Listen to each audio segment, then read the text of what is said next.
Hello दोस्तों, death गोड के इस एपिसोड की स्टार्टिंग वहीं से होती है जहां से पिछला एपिसोड खत्म हुआ था। नहीं नहीं, उसके बाद से होता है। चू और उसका मास्टर एक जगह छुपे हुए होते हैं। वहीं पर एक बंदा सुसु कर रहा था। जब उसका वो सब पूरा हो जाता है तब वो एकदम खतरनाक वाला हंसी हंसता है। अरे यार, मजा आ गया। ये दोनों भी उसे चुपके चुपके से देख रहे थे और वो सामने वाला बंदा वहां से जाने लगता है। जब वो बंदा उनके नजरों से गायब हो जाता है, पांचवा भाई जहां पर छुपा हुआ था वहां से बाहर निकलता है। फिर वो उस तरफ तेजी से भागने लगता है कि जिस तरफ वो बंदा गया था। सामने वाला वो बेगर यूनियन का बंदा भी उसे देख लेता है और वो वहां से भागते हुए बोलता है, अरे यार, इसने तो मुझे देख लिया। ये तो इमिटेटिंग ब्लेड किलर है। पांचवा भाई भी अपनी तलवार को निकालने लगता है और ये बंदा भागते हुए चिल्लाता है, मम्मी बचाओ, मैंने इमिटेटिंग ब्लेड किलर को ढूंढ लिया है। ये भी उसका पीछा किए जा रहा था। ये उसके पीछे तेजी से जाकर अपनी तलवार को चलाने वाला था, लेकिन सामने वाला बंदा और भी तेजी से भागता है और एक गली में घुस जाता है और ये चू का मास्टर बस देखते रह जाता है। थोड़ी देर बाद चू भी उस रास्ते में जाने लगता है जिधर से कि उसका मास्टर गया था, लेकिन वो कुछ देखकर बहुत ज्यादा हैरान हो जाता है। वहां से उसका मास्टर तेजी से भागते हुए आ रहा था और वो चू से बोलता है, जल्दी से भागो, उन्होंने हमें ढूंढ लिया है। बेगर यूनियन जल्दी ही यहाँ पर आने वाला होगा। हमारे लिए यही अच्छा होगा कि हम लोग मूव करते रहें। दूसरी तरफ जहाँ वो बंदा भाग गया होता है वो सबको चिल्लाते हुए बोलता है, मैंने वहाँ पर इमिटेटिंग ब्लेड किलर को देखा है, जल्दी से जाकर उसे पकड़ो। और यहाँ पर ये चू का मास्टर बोलता है, लगता है हमें अपने बोट वाले प्लान को कैंसिल करना पड़ेगा। इधर ये ब्रांच लीडर उस बंदे को एक किक मारता है जो कि इमिटेटिंग ब्लेड किलर से बचकर भागा होता है। तुम बेकार बास्टर्ड कहीं के, तुमने जब उस इमिटेटिंग ब्लेड किलर को देखा तुम्हें उसका पीछा करते रहना चाहिए था। तभी उसे पीछे से वो एल्डर बोलता है, ओए ब्रांच लीडर, अभी के अभी रुक जाओ। ये छोटा सा एक डिसाइपल उस जैसे सोल किलिंग चैम्बर के असैसिन को कैसे रोक सकता है, वो भी अकेले। इसके बाद वो उस वाले भिखारी से पूछता है जो कि वहां से भागकर आया होता है, क्या तुमने वहां पर इमिटेटिंग ब्लेड किलर के बारे में कुछ स्पेशल नोटिस किया? ब्रांच लीडर बोलता है, याद करके अच्छे से बताओ। सामने वाला वो बंदा बोलता है, नहीं, मैंने तो वहां पर कुछ भी ऐसा स्पेशल नोटिस नहीं किया। वहां पर वो एक बच्चे के साथ छुपा हुआ था। ये उसकी बात को सुनकर बोलते, क्या एक बच्चा? और ये एल्डर खे खे खे खे करके हंसने लगता है। इसके बाद वो और भी तेजी से हंसने लगता है और ब्रांच लीडर इसे हंसते हुए देख कुछ समझ नहीं पाता। एल्डर बोलता है, सोल किलिंग चैम्बर से जितने भी असासिन भागे हैं उनके पास सारे के पास एक एक बच्चा था और यहाँ तक कि इमिटेटिंग ब्लेड किलर के पास भी। और ये ब्रांच लीडर बोलता है, उनके अकेले ही बचकर भागना बहुत मुश्किल है, पर भी उन्होंने अपने साथ एक बोझ के रूप में एक एक बच्चे को क्यों रखा है? एल्डर बोलता है, ये तो इंसानियों का ही एक नेचर है कि जब वो इमोशनल हो जाते हैं तब वे कुछ भी बेवकूफ़ी भरा फैसला कर लेते हैं। यहाँ तक कि तुम इंसानों की हिस्ट्री में भी देख लो, वहाँ पर भी ऐसे ही चलता आ रहा है। अजूरे असासिन ने अपने लालच के लिए अपने सारे भाइयों को डेंजर में ला लिया और यहाँ पर ये पहले भाई की बात कर रहा होता है। तभी ब्रांच लीडर बोलता है, उसका दिमाग तो उसी समय फिर गया था जबकि उसने क्यूजी के डिवाइन शॉट को मारा था। इसके बाद ये एल्डर बोलता है, क्या तुम्हें अजूरे असैसिन के बेटी के बारे में पता है जिसके पास की एक बच्ची थी और उसका नाम योंग योंग था, लेकिन वो बच्ची उस लड़की के लिए एक मुसीबत थी क्योंकि वो क्यूजी के डिवाइन शॉट की कॉन्क्यूबाइन नहीं बन सकती थी।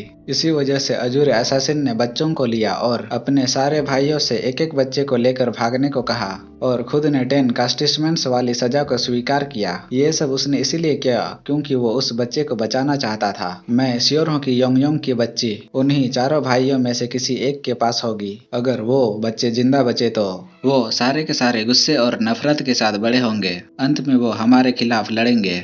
हमें उन सारे के सारे को मारना होगा जिससे कि वो भविष्य में हमसे बदला लेने के लिए नहीं आ पाएंगे। और ब्रांच लीडर अपने बाकी साथियों से चिल्लाकर बोलता है, तुम सारे के सारे ने एल्डर्स की बात को तो सुन ही लिया है ना? जब तक कि तुम लोग इमिटेटिंग ब्लेड किलर को ढूंढ नहीं लेते तब तक सोना भी बंद कर दो।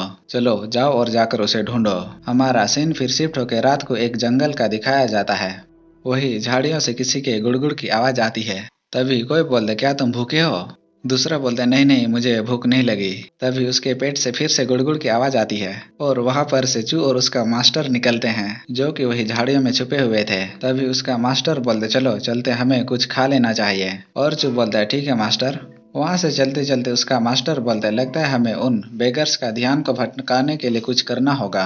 पता नहीं कल कौन बैक वाटर विलेज में हमारा इंतजार कर रहा होगा, वो भी हमें मारने के लिए। उसी समय उन्हें उस जंगल के अंदर एक झोपड़ी दिखाई देता है और वो जाकर उसके दरवाजे को खटखटाते हैं। अंदर से उन्हें आवाज आती है, कौन है बाहर? तभी ये बोलता है, हमें माफ करना आपको डिस्टर्ब करने के लिए, लेकिन ये बहुत ही रात हो चुकी है और हमारे पास कुछ खाने को नहीं है। क्या आप हमें कुछ खाने को दे सकते हो? मैं आपके इस एहसान के लिए अच्छी कीमत चुकाऊंगा। सामने से एक बुढ़िया थोड़ा सा दरवाजा खोलकर बोलती है, मेरा ये घर छोटा सा है और मेरे पास तुम दोनों को खिलाने के लिए ज्यादा कुछ नहीं है। तुम दोनों यहाँ से थोड़ा सा आगे जाकर बैकवाटर विलेज में पहुंच जाओगे, जहाँ पर कि तुम्हें खाना मिल जाएगा। तभी अपने पास से कुछ सिक्कों को निकाल कर बोलता है, हम लोग बहुत भूखे हैं, इसीलिए हम उतनी दूर नहीं जा सकते। ये बुढ़िया उन पैसों को देखकर बहुत ज्यादा खुश हो जाती है और उन्हें अंदर बुलाकर उन्हें खाने को देती है। फिर उनसे बोलते, मैंने तुम दोनों से पहले ही कहा था कि मेरे पास ज्यादा कुछ खाने को नहीं है। तभी जू का मास्टर बोलता है, आपका बहुत बहुत शुक्रिया कि आपने हमारे लिए इतना भी किया, और जू भी उसे थैंक यू बोलता है। इसके बाद जू का मास्टर उससे बोलता है, चलो अब खाते हैं। तभी जू बोलता है, लेकिन मास्टर हम दोनों तो बैकवाटर विलेज में नहीं लौटने वाले, सही कहा ना?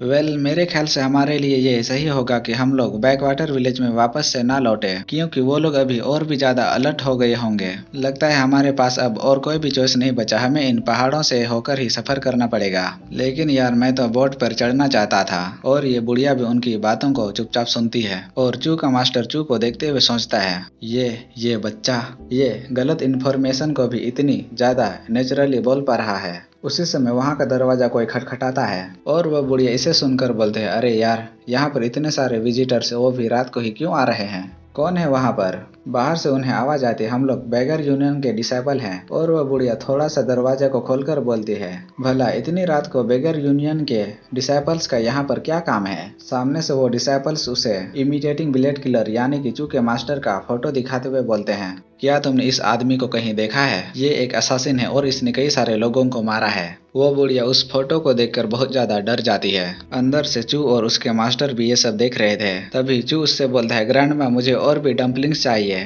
वो बुढ़िया बोलते है, ठीक है जरा रुको। पापा क्या आप मेरे लिए और भी ला सकते हो? उसका मास्टर वहाँ से उठते हुए बोलता है, ठीक है जरा यहाँ पर रुको। और इधर बाहर वो डिसाइपल्स उस बुढ़िया से पूछते हैं, क्या तुमने इसे नहीं देखा? और वो बुढ़िया बोलते हैं, मुझे ठीक से तो पता नहीं, मैंने इसे देखा है कि नहीं। और वो बहुत ज्यादा घबरा रही थी। तभी वो बेगर्स यूनियन का बंदा उस दरवाजे को खींचकर खोलने लगता है और वो सूंघते हुए बोलते, कुछ तो गंध दे रहा है। इसके बाद हमारा सीन फिर शिफ्ट होकर सुबह को शहर की तरफ दिखाया जाता है। वहाँ पर एक बंदा चिल्लाकर बोलता, ओए सारे लोग यहाँ पर आओ और इसे आकर ले लो।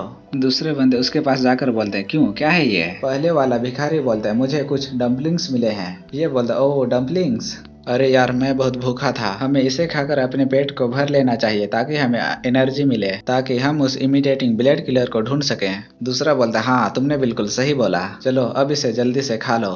और वहां से एक बंदा चलते हुए जाता है और वो वही एक लकड़ी में बांधे हुए रस्सी को खोलने लगता है। तभी उसे कोई बुलाता है, ओए लीसाम, हे लीसाम तुम क्या कर रहे हो? यहाँ पर मैं इधर हूँ। और ये बंदा भी उसकी तरफ देखता है और वो सामने वाला बंदा उससे बोलता है, ओए तुम वहाँ पर क्या कर रहे हो? शिप अभी निकलने वाला है, हमारे पास शिप में लोड करने के लिए अभी भी कई सारे सामान है, तुम और कितनी देर तक यूं ही ऐसे ही घूमते रहोगे? चलो जल्दी से आओ। वो सारे उसकी बात को सुनते हैं। ये बंदा भी वहाँ से जाते हुए बोलता है, ठीक है मैं आ रहा हूँ, ये बास्टर्ड साला हर समय मुझे बुलाते रहता है। इसी के साथ हमारा ये एपिसोड यहीं पर खत्म होता है, फिर मिलेंगे अगले वीडियो में।